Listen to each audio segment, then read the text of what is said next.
Hundreds of civilian deaths, a black unit to hunt down Taliban leaders, intelligence pointing to Pakistani and Iranian involvement in the insurgency.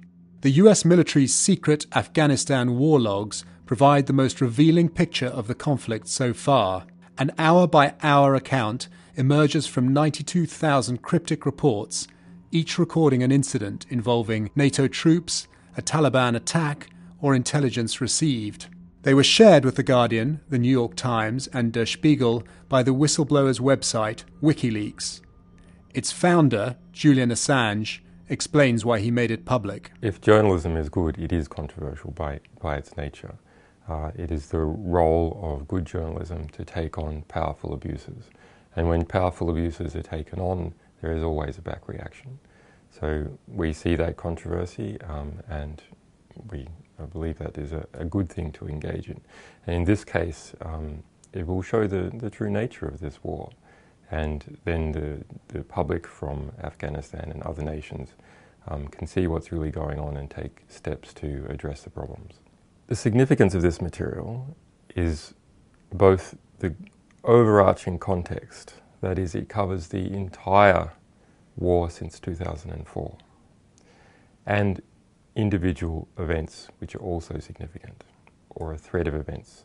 So those include something like Task Force 373, an US-based assassination squad that goes around Afghanistan killing people on a kill or capture list. It includes significant events where many people were killed. For instance, we are looking at an event that killed 181 people at once, some by an AC-130 gunship. It includes detail about how the war is supported in various ways. So how the political class in Kabul interfaces with US military and intelligence, how the corruption is spread through that community, but also how the war is mediated by Pakistan and possibly by Iran. The nearest analogue is the Pentagon Papers, which was released in the early 70s. That exposed how the United States was prosecuting the war in Vietnam. That was some 10,000 pages, and some of those pages were accepted and put into the New York Times and other US newspapers. It wasn't for several years that a book was published of some 5,000 of those pages by Beacon Press. This situation is different in that it's not just more material and being pushed to a bigger audience and much sooner, if you like. Everyone has the book, the whole lot at once, but rather that people can give back.